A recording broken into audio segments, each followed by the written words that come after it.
Welcome to S B गुडियस। यहाँ पर हम आज चर्चा करेंगे कुछ वर्ब्स ऐसे होते हैं, बहुत ही इत्मीनान पूर्वक इस वीडियो को आप लोग देखिएगा। कुछ वर्ब्स ऐसे होते हैं जो हेल्पिंग वर्ब यानी सहायक क्रिया और मेन वर्ब यानी कि आप कह सकते हैं मुख्य क्रिया दोनों का कार्य करते हैं। तो वो कैसे सहायक क्रिया का काम करेंगे और किस तरीके से वो मुख्य क्रिया का काम करेंगे, आइए एग्जाम्पल्स के माध्यम से हम उनको समझेंगे।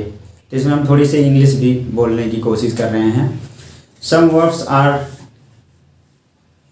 मे be come in the form of helping verb or in the form of as a main verbs, or you can say some words are in the form of as a main verb or in the form of as a helping verb. Then here are some examples. With the help of these examples I will make all of you understand how all of you will connect or how all of you will get understand easily with the help of this video. इसको हिंदी में देख लेते हैं। यहाँ पर कुछ ऐसे verbs हैं जिनको हम मेन वर्ब के रूप में यूज किए हैं और जिनको हम एज ए हेल्पिंग वर्ब के रूप में यूज किए हैं। तो उनको हम देख लेते हैं कब वे मेन वर्ब का काम करेंगे, कब वे हेल्पिंग वर्ब का काम करेंगे। तो देखते हैं, जैसे यहाँ पर लिखित भी है, कुछ वर्ब्स ऐसे होते हैं जो हेल्पिंग वर्ब एवं मेन वर्ब दोनों का काम करेंगे। ये आप ऊपर जो लिखी हुई टाइटल है, कुछ वर्ब्स ऐसे होते हैं जो हेल्पिंग वर्ब और मेन वर्ब दोनों का काम करेंगे। तब हम ये सीखेंगे कि किस सिचुएशन में या कब वे हेल्पिंग वर्ब बन जाएंगे और कब वे मेन वर्ब बन जाएंगे। तो देख लेते हैं उनको। जैसे कुछ एग्जांपल्स दिए गए हैं और 3 वर्ब हमने लिया है जो हेल्पिंग वर्ब और मेन वर्ब बनने का कार्य करेंगे। तो वे तीनों कौन कौन से हैं? पहला डू है, दूसरा डज है, तीसरा इज है। ठीक है, पहला डू है, तीसरा डज है और इस तरीके से सीक्वेंस हम बनाएंगे, पहला, दूसरा और तीसरा। पहला आपका है डू, दूसरा डज है और तीसरा डिड है। हालांकि अभी हमारी जो है टंग फिसल गई, उसके लिए सॉरी। तो इसमें पहला डू है, दूसरा डज है, तीसरा डिड है। तो इसको हम किस तरीके से एज ए हेल्पिंग वर्ब कहेंगे और एज ए मेन वर्ब करेंगे। तो कब ये हेल्पिंग वर्ब बनते हैं, बार बार वही रिपीट कर रहे हैं। एज ए हेल्पिंग वर्ब का मतलब आप सभी लोग जानते हैं सहायक क्रिया, और एज ए मेन वर्ब का मतलब होगा मुख्य क्रिया के रूप में। तो पहला एग्जांपल है, I do not do my work. I do not do my work, ध्यान दीजिएगा 2 बार डू आया है। I do not do my work, मैं अपना काम नहीं करता हूँ, जिसकी हिंदी होगी मैं अपना कार्य नहीं करता हूँ। I do not do my work, या आप कह सकते हैं I don't do my work. तो इसमें कैसे कौन डू जो है हेल्पिंग वर्ब है और कौन डू मेन वर्ब है। तो इसके पहले की वीडियो में आपने देखा कि जो वर्ड पहले आ जाए यानी हेल्पिंग वर्ब जो होती है वो पहले आती है, मेन वर्ब के पहले की वर्ब को हम हेल्पिंग वर्ब बोलते हैं। तो कैसे समझेंगे? आई यहाँ पर आपका सब्जेक्ट हो गया, डू यहाँ पर आपकी हो गई हेल्पिंग वर्ब, और उसके बाद आ गया ये आपका नेगेटिव वर्ब नॉट हो गया, और उसके बाद जो वर्ड आया है इसको आप बोल सकते हैं मेन वर्ब, और उसके बाद जो बचता है उनको आप क्या कह सकते हैं? ऑब्जेक्ट। तो इस तरीके से आपने समझा कि यहाँ जो वर्ड डू है वो हेल्पिंग वर्ब और मेन वर्ब दोनों बनने का काम किया। हेल्पिंग वर्ब यानी कि सहायक क्रिया और मुख्य क्रिया दोनों बनने का काम किया। इस तरीके से पहले वर्ड का कॉन्सेप्ट क्लियर होगा। ठीक, अब यहाँ देखेंगे आई डू माई वर्क।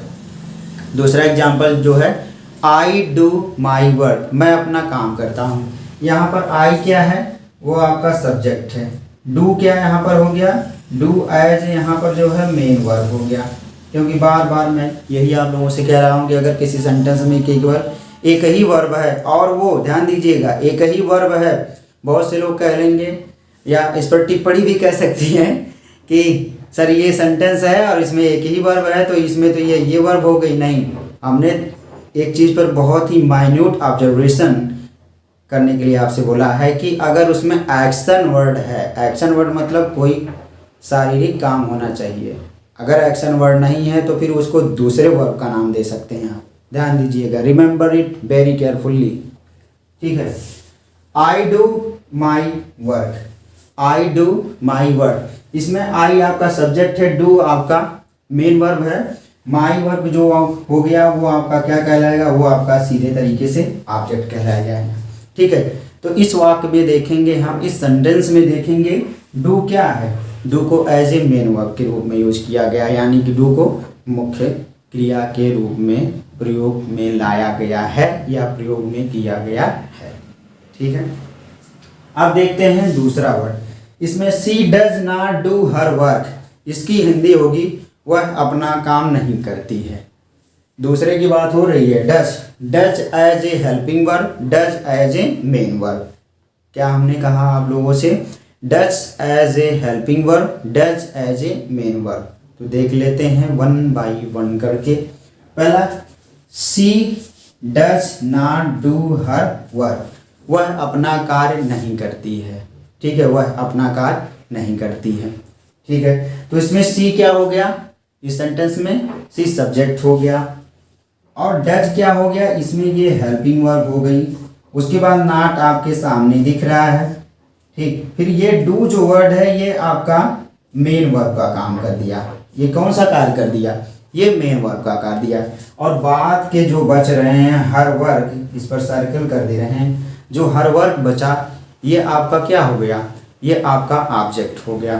तो इस तरीके से इस सेंटेंस की हम एनालिसिस करते हैं, अगर इसका विश्लेषण करते हैं तो subject, helping verb, not, main verb, object, क्या हुआ, subject, helping verb, not, main verb और ऑब्जेक्ट। इस तरीके से यहाँ पर आपने देखा डू जो है, ठीक है, डू का जो सेकंड फॉर्म डज होता है। ठीक है, do, does, did, done, verb वैसे उस तरीके से वर्ब के 5 फॉर्म्स होते हैं, कुछ बुक्स में 4 फॉर्म्स दिए गए हैं। मेन तरीके से वर्ब के जो है 3 फॉर्म होते हैं। तो फॉर्म्स ऑफ द वर्ब, ये नेक्स्ट वीडियो जब हम बनाएंगे या जब नेक्स्ट वीडियो आप लोगों के सामने आएगी तो उसमें आपको फॉर्म्स ऑफ द वर्ब मिल जाएगा। ठीक है, वर्ब के रूप कितने होते हैं। इसमें आपका है सब्जेक्ट, फिर से देख लीजिए, फिर हेल्पिंग वर्ब है, फिर नॉट है, फिर आपका जो है मेन वर्ब है, फिर ऑब्जेक्ट है। तो इस तरीके से ये चीज़ें सेटअप हो गई। अब देखेंगे इस वाक्य में, इस वाक्य में does as a main verb, does को मुख्य क्रिया के रूप में प्रयोग किया गया है। तो सी डज हर वर्क, वह अपना कार्य करती है, वह अपना कार्य करती है। तो इसमें देखेंगे जो वर्ड डज है, does as a main verb है, डज एज ए क्या है, मेन वर्ब है। तो इस तरीके से जब ये मेन वर्ब हो गया तो ये सब्जेक्ट हो गया, और ये जितना ये बच जाएगा ये आपका क्या कहलाएगा, ये आपका ऑब्जेक्ट कहलाएगा। ये आपका पूरा क्या कहलाएगा, ऑब्जेक्ट, मतलब कर्म होता है, बताया गया है जिसमें। अब देखते हैं तीसरा जो वाक्य है, डिड के प्रयोग को समझेंगे। जैसे we did not do our work, यहाँ पर देखिएगा we did not do our work, यहाँ पर डिड को एज ए हेल्पिंग रूप में लिया गया है। डिड को किस रूप में माना गया, एज ए हेल्पिंग वर्ब, मतलब सहायक क्रिया के रूप में। देन वी आपका सब्जेक्ट हो गया, डिड यहाँ पर क्या हो गया, वो हेल्पिंग वर्ब हो गया। नॉट, नॉट को रहने दें। डू आपका क्या हो गया, ये आपका मेन वर्ब हो गया। डू आपका यहाँ क्या हो गया, मेन वर्ब हो गया। और इस तरीके से आवर वर्ब जो हो गया ये आपका क्या हो गया, ऑब्जेक्ट हो गया। क्या बोल सकते हैं, वर्क यहाँ पर क्या हो गया, आवर वर्क, या वर्क को क्या बोल सकते हैं, ऑब्जेक्ट बोल सकते हैं। तो इस तरीके से ये सीक्वेंस बन गया। अब यहाँ पर देखेंगे जो सेकंड इसका फॉर्मेट है, वी डिड आवर वर्क, हमने अपना कार्य किया। तो हम इसमें देखते हैं, इसकी एनालिसिस करते हैं। इसमें देखेंगे वी आपका सब्जेक्ट हो गया, डिड आपका क्या हो गया, मेन वर्ब हो गया, और बाकी जो बच गया वो क्या कहलाएगा, आपका ऑब्जेक्ट कहलाएगा। यानी कि 3 लोग मिलकर के सेंटेंस को पूरा कंप्लीट कर देना है, वाक्य को पूरा कंप्लीट कर देना है। तो इसमें आप लोग बहुत ही ध्यानपूर्वक देखिएगा, बहुत इत्मीनान से, मस्ती से एकदम देखिएगा, मुस्कुरा करके, कि 3 वर्ब हैं। कौन कौन से हैं, डू, डज एंड डिड। इनको किस तरीके से, मतलब कैसे इनको हम एज ए हेल्पिंग वर्ब के रूप में प्रयोग किए हैं, और कैसे हमने इसको एज ए मेन वर्ब के रूप में किया गया है, या जिसकी हिंदी बोल सकते हैं हम 1 बाई 1 करके, कि did as a helping word means did को सहायक रूप में या सहायक क्रिया के रूप में, डिड को मुख्य क्रिया के रूप में, उसके बाद डू जो वर्ड है उसको भी हमने जो है मुख्य क्रिया के रूप में प्रयोग किया है, फिर सहायक क्रिया के रूप में प्रयोग किया है। और उसी के साथ जो एक वर्ड और है डज है, डज को भी हमने जो है मुख्य क्रिया के रूप में और सहायक क्रिया के रूप में, या बोल सकते हैं सीधे तरीके से सहायक क्रिया के रूप में और मुख्य क्रिया के रूप में प्रयोग किया है। तो इसको आप लोग बार बार देखिएगा, जो भी चीज़ें ना समझ में आए उसको जो है कमेंट्स के माध्यम से आप लोग बताइएगा। Thank you so much, keep watching.